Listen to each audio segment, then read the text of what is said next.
Disciple, this is Reaper 2-1. Stand by for pause rep. Reaper 2-1, standing by. 100 meters south of OP Yankee. We'll begin observation of objective Dallas. Roger, Reaper 2-1. Any additional remarks? Negative. No further remarks.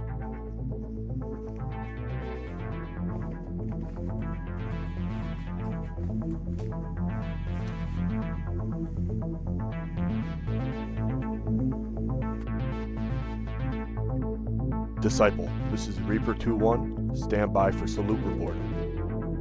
Reaper 2-1, we are standing by for your salute.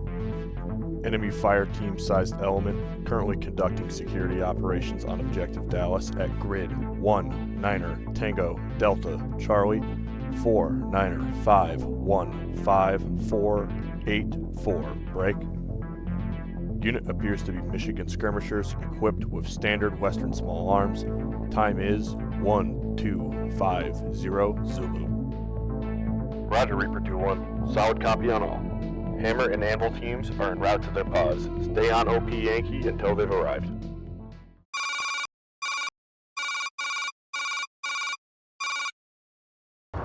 Four years ago, I started my Instagram page, Nigel Harnberry, as an educational page covering tactics and sharing my personal experiences from my time in the US Marines and now training on the civilian side of the house.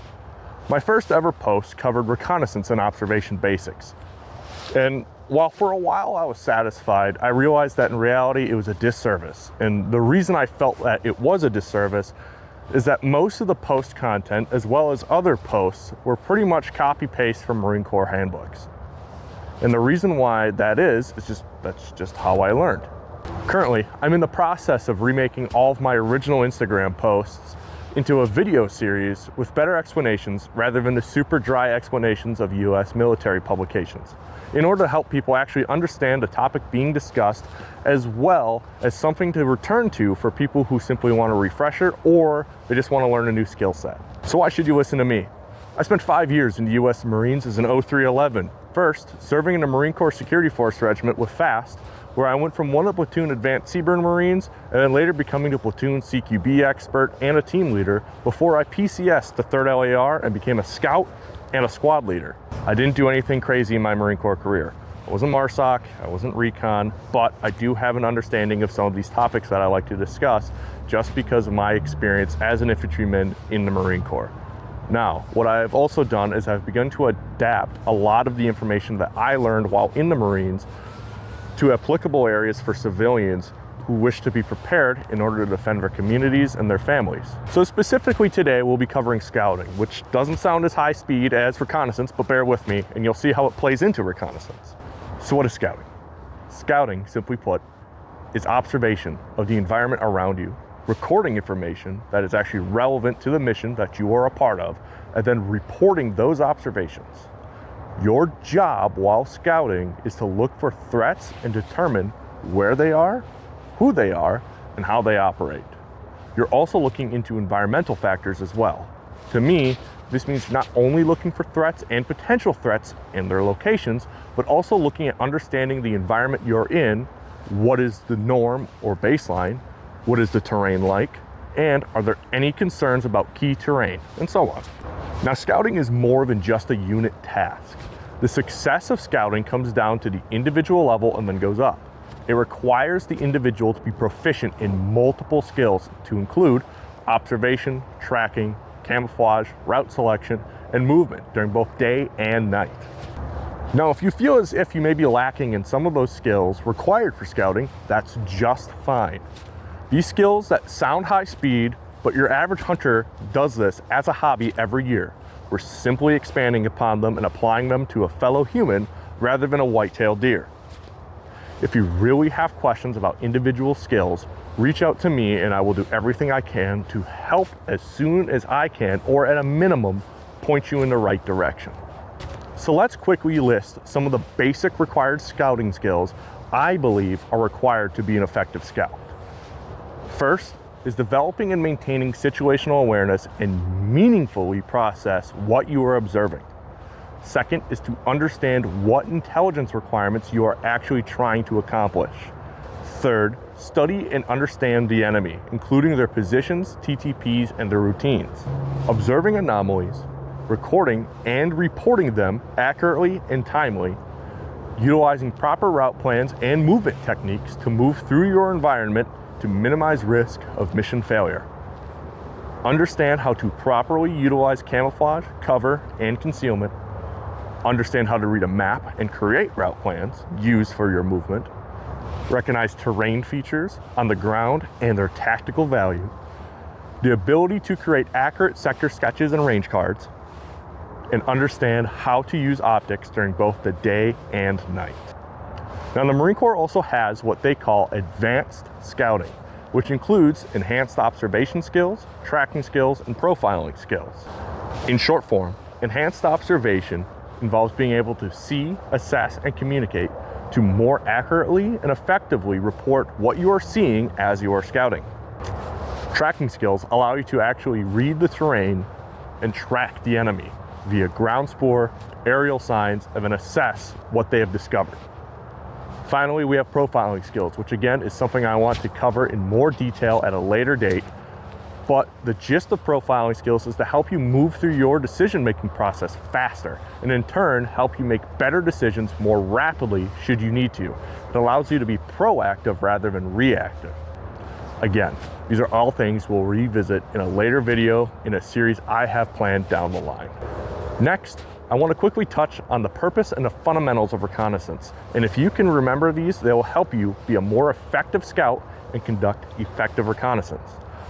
So the purpose of reconnaissance is to collect information to help in the planning process for operations, but specifically, you'll be looking for enemy forces and identifying their position, size, and capabilities, installations, and looking to identify their weaknesses.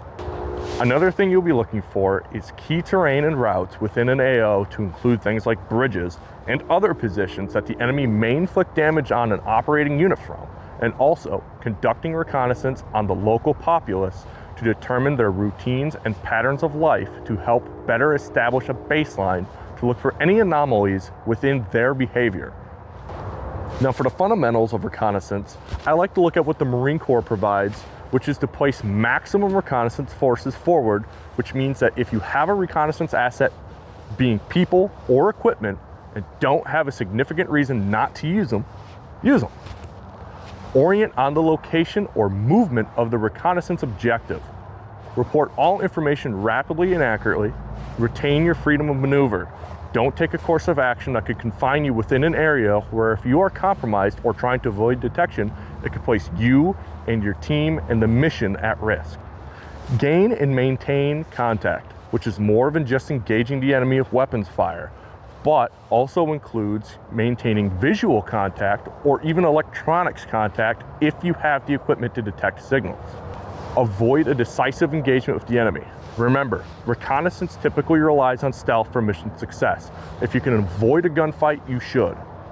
Finally, develop the situation rapidly. The information you are collecting is time sensitive as situations can rapidly change, so reporting quickly but accurately is important. Now, to help keep your attention, we're going to look at some of the equipment you should consider bringing with you while scouting and conducting reconnaissance. First should be a list of your information requirements. Second, long-range communications equipment such as an HF radio if required. Third, a map and land nav equipment such as map pens, a compass, and protractors. Some kind of day optic like binoculars, a monocular, or a spotting scope. A camera. Now, while I was in the Marines, I got to go through MSIDS, or Marine Secondary Imagery Dissemination System training in Okinawa, where I got to spend a week learning how to effectively use a DSLR with a giant lens and a hide sight, and we took pictures of Okinawa dock workers from hundreds of meters away. Then we would upload those images to a laptop and then send those images from the laptop to a command element. Now, of course, something you could attempt to do is use a cell phone looking down an optic to attempt the same thing, and use an application to edit the image to highlight key information from that photo and then send it to your TOC if you have one. I haven't attempted this, but this is something that you could try. Moving on, a GPS device if available, wire cutters to help get through obstacles or even used to help build a hide site. These could also just be pruning shears if you're not really expecting any wire obstacles. Note-taking gear, relevant reporting formats such as a salute or SALT reports, sit rep, pause rep, and so on, your individual night vision optics, thermals if available, and finally, a drone if available. Now, keep in mind, with drones, that also requires spare batteries, rotors, some kind of charging device, the controller if that's required, and drones will only fly under specific conditions. It can be too wet, too cold, too foggy. You need to ensure you have proper conditions in order to utilize a drone. Now, keep in mind, these are items just to consider, and remember, you should absolutely spread the load of these items amongst the team, as if you were trying to carry them all by yourself is going to be very heavy and very cumbersome. If you don't have all these things, that is just fine. But they are something you should probably look to add these items to a shopping list, or if you have a team, see if you can't convince some of your boys to purchase some of the items to help spread the costs. Now moving on, we're gonna really quick cover the types of reconnaissance, which are area, zone, and route reconnaissance. Which area reconnaissance focuses on obtaining information within a prescribed area, which can be as small as a bridge or building, or maybe an area such as a power station or similar. Next, we have our zone reconnaissance, which you are confined to a prescribed zone, which will be defined by a linear graphic control measure, or an LD, or put in simpler terms, think of it like property lines, where you'll start on one end, which is your LD, and you'll conduct reconnaissance all the way to the other end, which will be your LOA, or limit of advance, while staying within your left and right lateral limits. Ideally, these boundaries will be named on your map and given to you in your briefing before you go out on your mission.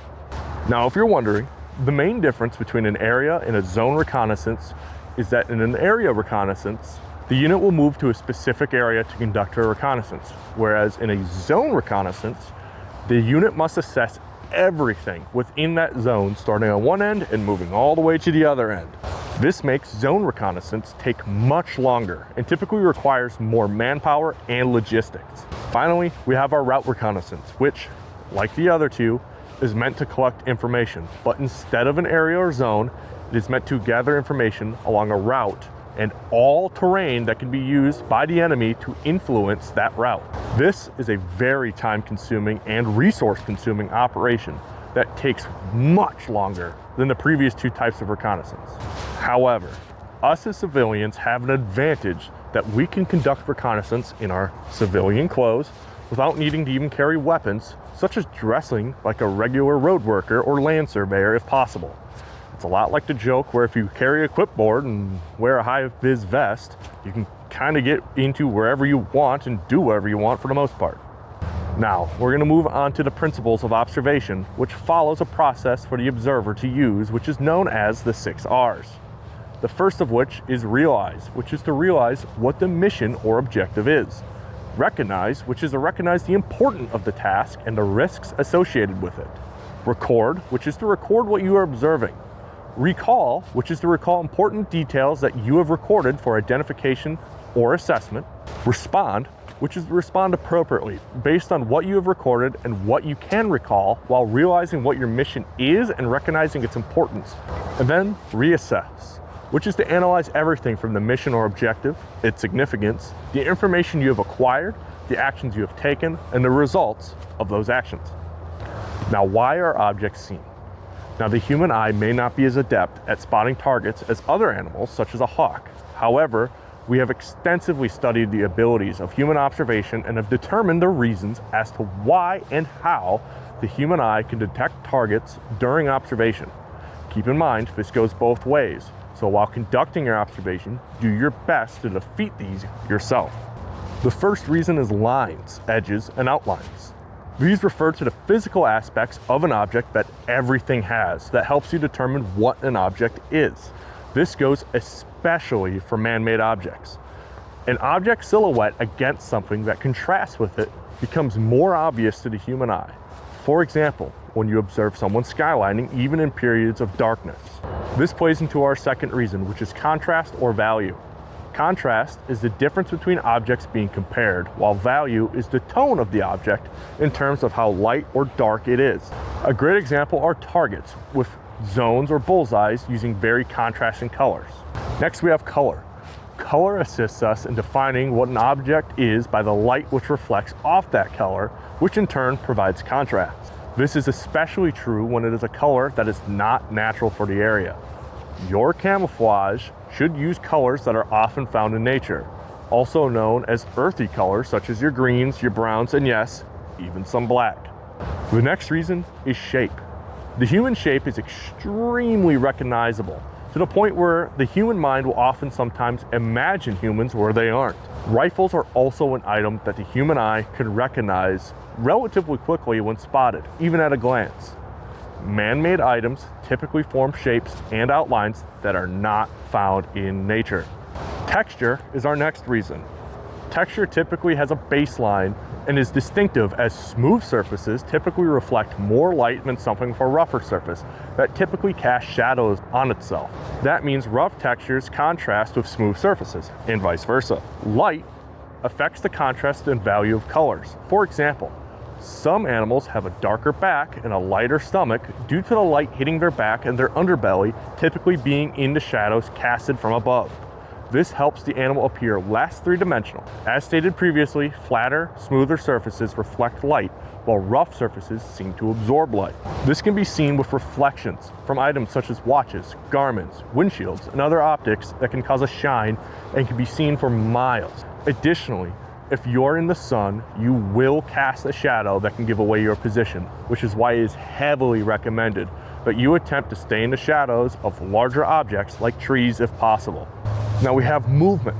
Movement is the most noticeable thing that can be seen with the human eye. Quick, jerky movement is noticed much easier and faster than slow, deliberate movement. This includes seeing vegetation move at an irregular speed as compared to the rest of its environment, or when someone is walking through the trees, which is why it's typically recommended to not move laterally to an objective. Now these next and final three are new to me and that I learned while going through my source material, but I found interesting. The first one is rhythm and flow. This refers to the common and reoccurring patterns that appear naturally within the environment. What you are searching for are anomalies within this rhythm and flow. One example is taking notice of a field of grass that is all the same height, color, and texture, that all moves the same way as the wind is blowing. However, you may notice that a particular part of the field isn't quite moving the same. This is when you should consider taking a magnified optic and looking at it to ensure that anomaly is not a threat. The next two are tied together, and they are positive and negative space. Positive space is an area that takes up mass, also known as solid objects, like this tree. This includes buildings, trees, vehicles, and so on. The human eye is typically attracted to positive space, and we often find ourselves searching from positive space to positive space during our observation process. Most positive spaces are vertical in nature, such as a tree or tree line, where we are attracted to the trunks, canopies, and any noticeable branches. Keep in mind, nature typically does not place objects in regular, equally spaced patterns. Now, negative space is the space between positive spaces, the area of shadow and background that is often overlooked. Good camouflage will resemble negative space due to this. Negative space is typically horizontal in pattern or nature, such as shadows cast on the ground between objects like trees, buildings, and other significant terrain. Before we wrap up on observation and get into some more fun topics, I want to quickly cover some observation techniques and observation in limited visibility. The first will be our hasty search. This is typically conducted when you first move into your observation position or when time is limited. This should take no longer than roughly 10 seconds by quickly glancing at specific points that stand out, scanning for threats, or looking at positions that could conceal threats while focusing on both positive and negative spaces, as we stated before. You're going to want to start closer to your position and then move out, as closer positions typically pose the more immediate threat. Due to us learning the English language and other similar languages where we read from left to right, top to bottom, you should search in the opposite manner, from bottom to top, right to left. This goes against what we typically do and allows our brains to pick up more detail that we would typically miss if we were to scan from left to right, top to bottom. In our detailed search, this is a more deliberate method using optics if available and utilizing an overlapping strip method that, of course, starts close to our position, roughly 50 meters away, and working your way out while starting from the right and moving to the left for the same reason we do this in our hasty search. Ensure that you maintain your peripheral vision to avoid getting fixated on a single position for too long, and if needed, use a higher power optic if you suspect a threat is in a position. Finally, if you are maintaining observation for longer periods of time, you should do your best to take mental notes of the terrain. That way, as you cycle between hasty searches and deliberate searches, you are more familiar with the area that you are observing. This cycle should be repeated every 15 to 20 minutes in order to avoid becoming complacent in your observation and just staring into the void. If possible, you should alternate who is actively observing in your team every 30 minutes or so to avoid burnout and boredom, which leads to you just staring into the void and not really observing what you're supposed to. You should also avoid any unnecessary movement if at all possible. This includes avoiding moving your head as you observe as much as you can, and if you must, do so slowly and deliberately. Keep note of the sun's position, as the changing of light can reveal threats and also reveal your position as well. With that, if you are looking into the direction of the sun and of course the light that comes with it, your eyes are going to tire quickly. Swapping observers should be done more frequently to avoid eye strain. Now, maintaining observation in low visibility conditions is also something to consider, seeing as how the weather and environment isn't always perfect. Low visibility can occur due to heavy overcast, rain, snow, fog, dust, or just nighttime in general. There are some methods that can help you maintain observation during these times where visibility may be more difficult. The first of these is something you may have noticed as a kid playing games with your friends outside when your parents wanted you home, or near the house at least, when the streetlights came on. And this is off-center vision. Have you ever noticed in the dark that it's typically harder to see something when you're looking directly at it, but as soon as you look off to its sides, it becomes easier to see? That is off-center vision. The reason for this is that the portion of the eye that functions in low light is around the outside of your retinas. Of course, another option is utilizing optics such as night vision or thermals. Now keep in mind, while you can identify a vehicle or person with a thermal device, it is much easier to identify if they're a friendly, enemy, or a civilian with a night vision device. Another consideration while using these optics is that night vision will struggle when there's a lack of ambient light in your environment.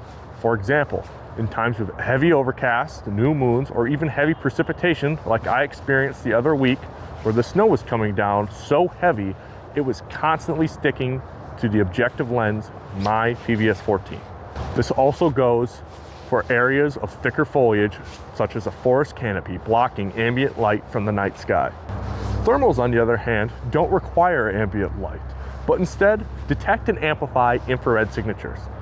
Thermals can be used during the day and night and can alternate between different modes such as white hot, black hot, and so on.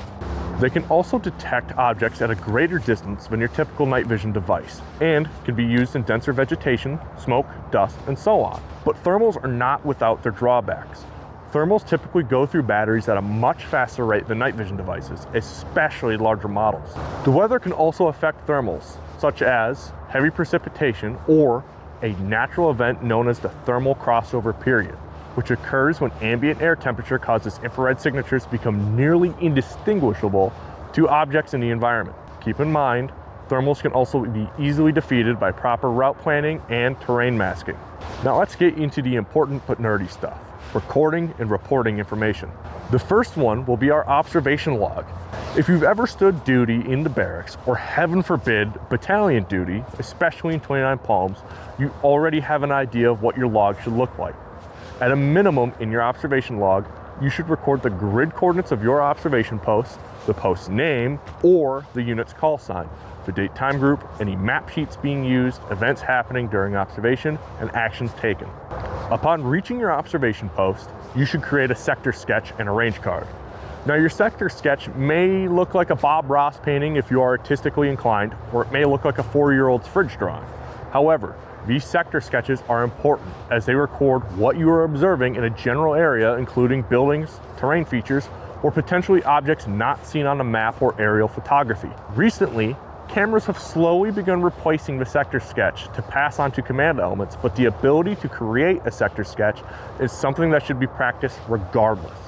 Range cards are similar to sector sketches, but typically don't require you to be as artistically inclined. In FAST, we drew 2 sector sketches if we were in a static post, one for ourselves and one for our command, so they could draw a 360-degree picture around our position. Now, in a range card, you'll typically be given a left and right lateral limit with degrees and an easily visible reference point, usually by a team leader or squad leader. Then, you can mark what direction magnetic north is from your position, and then you'll denote a minimum of 3 reference points with your sector, with its distance and a short description. You should make these 3 reference points things that are permanent in the environment. Do not make it a pizza delivery car that comes and goes every 30 minutes or a deer standing in an open field. The last thing will be drawing out features such as roads, buildings, wood lines, and so on, and marking out the dead space, which is space that you cannot see into from your position. Now, some basic formats you should look at, either writing down and keeping in a reference sheet or in a quarterback place leaf, or just permanently burn into your memory, is our salute report or the shortened SALT report, which is used for reporting threats or potential threats. Salute stands for size, which is the size of the unit you're observing, activity, which is what they're doing, the location of where they are, unit, if you can identify it, what unit do they belong to, who are they, time, what time did you record these events, and what equipment were they carrying. Another report to remember is your SITREP or situation report. This report is sent to a higher or adjacent units to give them a quick understanding of your situation. This format is line 1, your date time group, 2, your position, 3, your actions conducted since the last report, 4, which is your actions planned in the next 12 hours, 5 is any logistical requirements, 6 is any casualties, and 7 is any additional remarks. There are many more reports worth learning. Using these formatted reports is an excellent way to keep yourself organized. What I recommend doing is hopping on the internet and using the Marine Corps' 2-10 Alpha.7 Reconnaissance Reports Guide, and then picking and choosing what reports are actually relevant to you and what ones are not. The last topic I'm going to cover today is Fieldcraft and how it relates to scouting. Now, there is a lot that goes into Fieldcraft, so I won't cover everything today. But in a later video, we'll be covering Fieldcraft in depth for its own video. The first part of Fieldcraft we'll cover is camouflage. This is more important than wearing your favorite AOR2 cries, but you will need to remember what we discussed earlier about how people and objects are identified by an observer. When it comes to your personal camouflage, we'll start with the helmet. Helmets should not only have a cover on them to reduce shine, but something such as some netting with some dyed burlap strips, spare camouflage netting, or purchasing a helmet scrim kit. Because I enjoy history, I like to use a green helmet cover and use some netting in scrim to create this kind of World War II Normandy paratrooper look-alike that not only looks cool, but provides my helmet with additional camouflage. With the netting, I can add additional natural or artificial camouflage. The reason we want to camouflage the helmet is due to its naturally round shape that is easily recognizable by the human eye. Now, keep in mind, you can build out a super cool high-speed helmet with all your gadgets and gizmos, but remember, every single thing you add to your helmet that isn't camouflage focused creates lines that are easily recognizable in nature because they are not natural. Next is going to be your face. Even if you decide to wear a mask, you should still camouflage the exposed skin on your face.